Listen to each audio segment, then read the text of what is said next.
Boa noite a todas e a todos. Vocês estão preparados para o luto? Vocês já falaram, conversam sobre a morte? É um assunto que nós não falamos, nós evitamos falar sobre ele. E hoje vocês vão ouvir um pouco sobre tudo isso. Eu venho de uma adolescência muito difícil, em comunidade, como mulher. E o sonho de toda menina adolescente é conhecer seu príncipe encantado. E não era difícil. Não, a minha história é mais ou menos assim. Porque eu achei meu príncipe encantado. Diferente dos príncipes encantados das histórias. Ele não tinha um castelo, ele não tinha um cavalo, ele não era branco, loiro, de olhos azuis. O meu príncipe encantado, ele morava num barraco de favela. Ele andava a pé.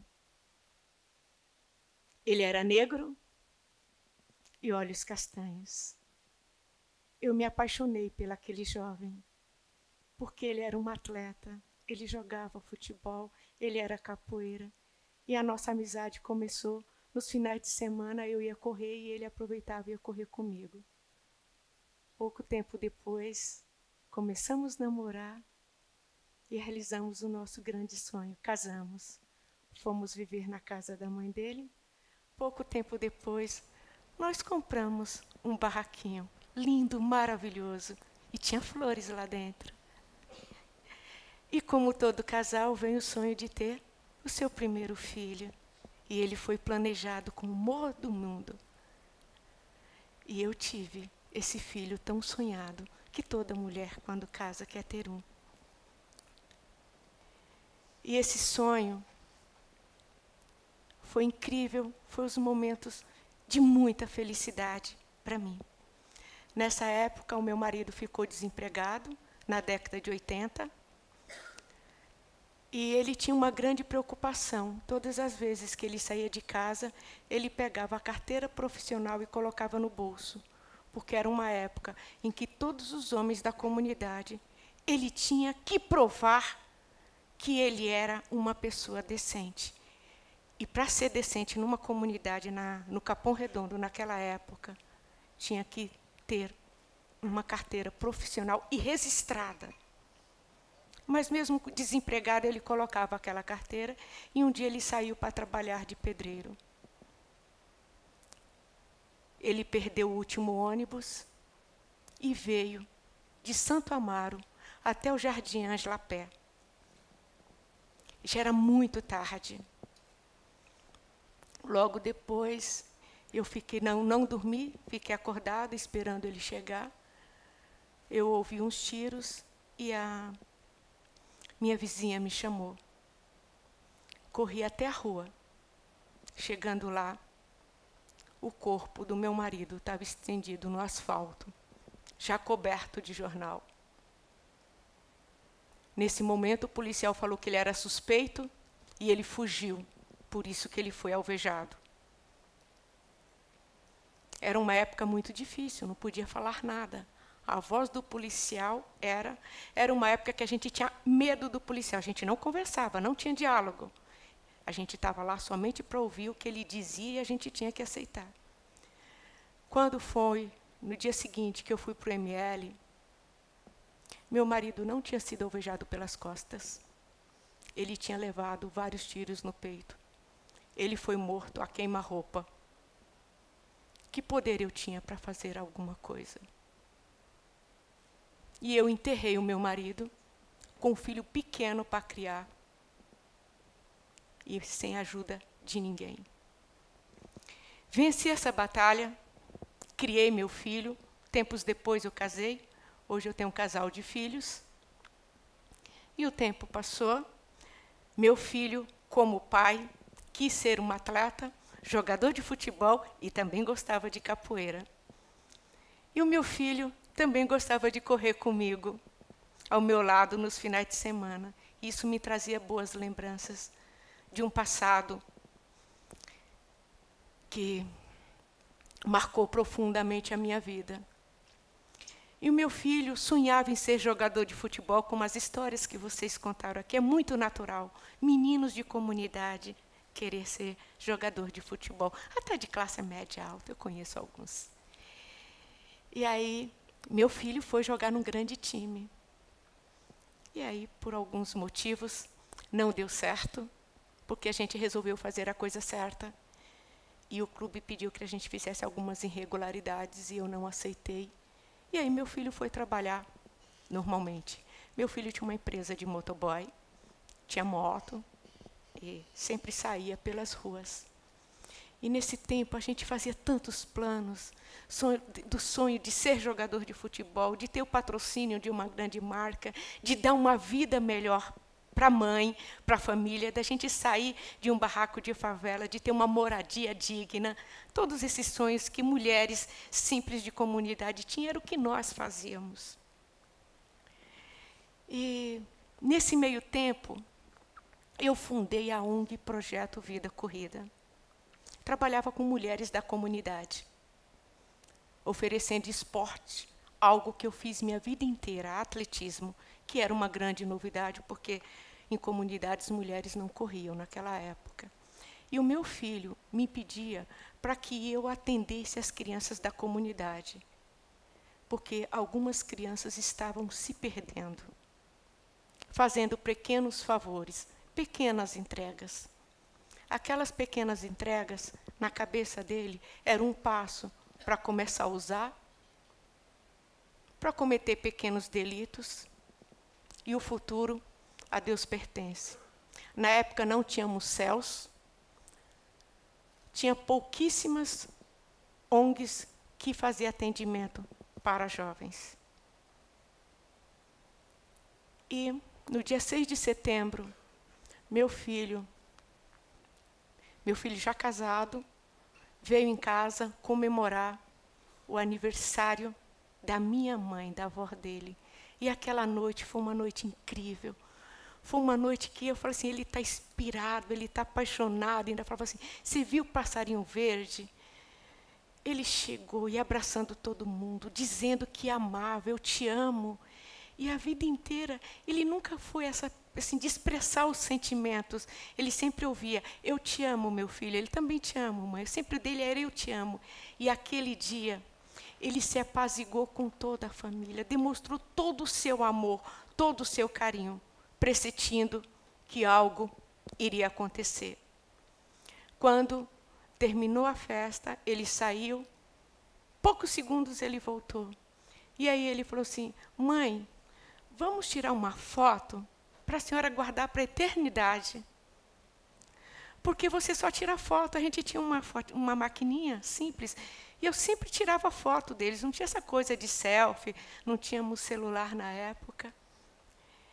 E aí ele voltou e pediu para uma pessoa tirar uma foto, que era para essa foto ser guardada para a eternidade. E marcou comigo que no sábado viria almoçar comigo. Chegou o sábado, eu levantei de madrugada, que é um hábito meu, fui, fiz a minha quilometragem, fiz uns 15 quilômetros aquele dia, voltei, limpei a casa, fiz tudo e preparei um belo almoço esperando pelo meu filho. E o meu filho não chegou. Não chegava. E aí apareceu o primo dele. Quando eu vi ele pelo espelho, pelo vidro, eu falei, Fábio, aconteceu alguma coisa com meu filho? Ele falou, aconteceu. Só isso. Naquela hora, eu não disse mais nada, nada. Eu fui para um quarto, sentei no chão e passei o resto do dia. Aquele dia, meu filho não voltou para casa.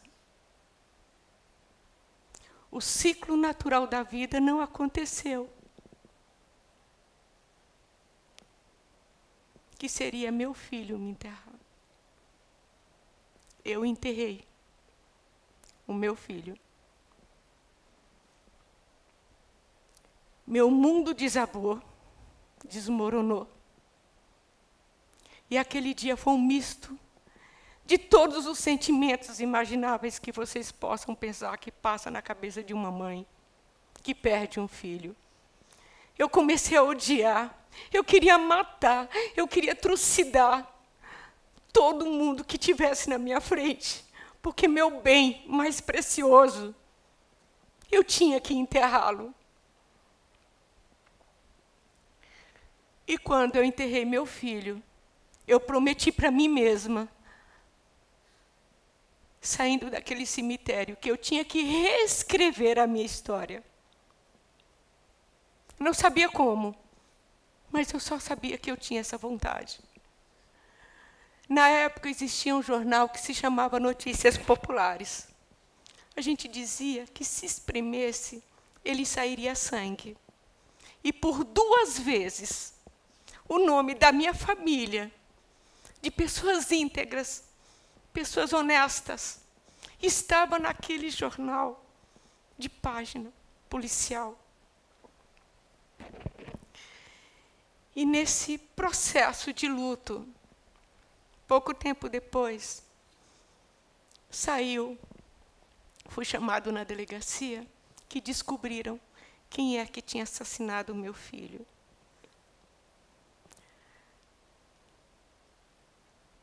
Para minha surpresa, quem tinha assassinado meu filho foi uma criança. Ele só tinha 14 anos. Um menino de 14 anos, num assalto, por ele ter se apavorado, ele puxou um gatilho. Ele mal sabia o que estava fazendo. Sabe aquela raiva, aquele ódio todo que eu estava sentindo? Naquele momento, eu me coloquei no lugar da mãe daquele menino. Toda mãe ama seu filho. E eu tenho certeza que aquela mãe ama o filho dela, como eu amo o meu.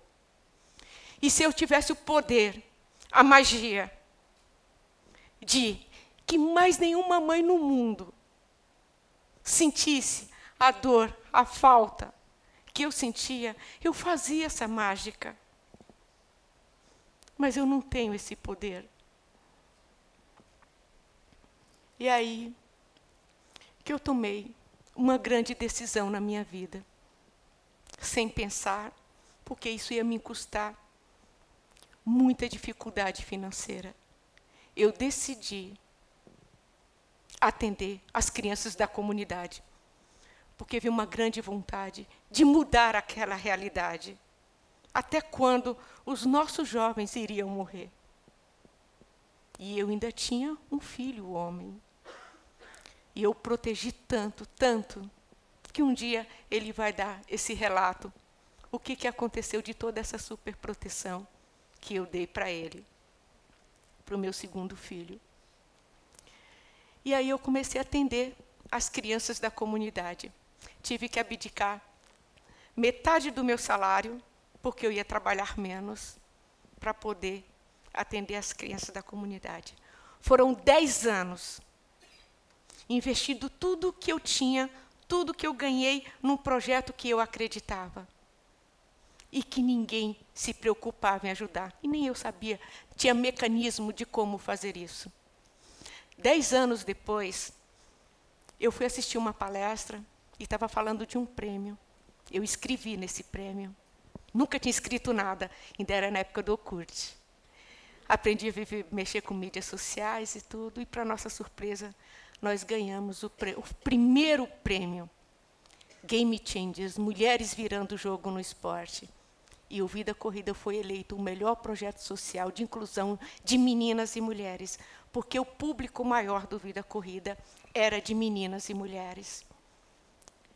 Pouco tempo depois, nós já estávamos nas maiores mídias escritas e faladas. E nós assinamos um contrato, isso já tem 10 anos, com a maior marca esportiva do mundo. Nós temos um contrato por tempo indeterminado. Hoje o Vida Corrida é um case de sucesso para essa marca. E o Vida Corrida hoje atende mais de 700 pessoas diariamente, sem nenhuma ajuda do poder público. Simplesmente com a ajuda da iniciativa privada e de amigos que abraçaram essa causa. E é uma coisa que eu falo para vocês agora. Não importa quem puxa o gatilho, retribua fazendo bem. Porque quando você puxa um gatilho e você deseja aquela justiça a qualquer preço, nós estamos puxando um gatilho. Nós estamos matando mais um jovem que não teve a oportunidade que muitos aqui teve de ser tratado com igualdade. Tudo que foi dito aqui hoje nesta palestra. E hoje eu vivo, sou a pessoa mais feliz do mundo. Uma pessoa que já ouviu essa minha fala. Gente, se eu morrer amanhã, saiba que morreu a pessoa mais feliz do mundo, porque eu cumpri meu papel como cristã e como cidadã. Essa mesma comunidade que me tirou meus bens mais preciosos, minha família, essa comunidade me deu centenas e centenas de filhos. Hoje eu sou agraciada todas as manhãs com um monte de beijos, com um monte de abraços, com um monte de bom dia, com um monte de agradecimentos, de falar obrigado por você fazer parte da minha vida. Esse projeto já me deu a oportunidade de conhecer o mundo. Esse projeto realizou meu sonho olímpico. Eu conduzi a tocha olímpica na cidade que me acolheu. Eu vi Olimpíadas, coisa que esta geração nenhuma vai ver mais nesse país. Eu tive o privilégio de ver meu menino, que eu ensinei a brincar de correr, pôr um pé à frente do outro e acelerar, dentro das Olimpíadas Rio 2016. Eu vi meus meninos entrarem na USP. Eu vi meus meninos trabalhando nas multinacionais. Tudo através de um projeto que as pessoas diziam para mim: você está dando murro em ponto de faca, você não tem nenhum poder aquisitivo, você não tem formação acadêmica, você acha que você é o quê? Portanto, o Mark, o meu filho, ele me fez ser a pessoa que eu sou hoje. Ele veio ao mundo para me ensinar a amar. Aquele menino que não sabia dizer eu te amo. Mas ele me amava intensamente, me ama. Eu sinto a presença constante dele em minha vida. E tudo que eu faço hoje, eu faço por ele. Combati um bom combate, completei minha corrida e mantive a fé. Gratidão. Muitíssimo obrigada.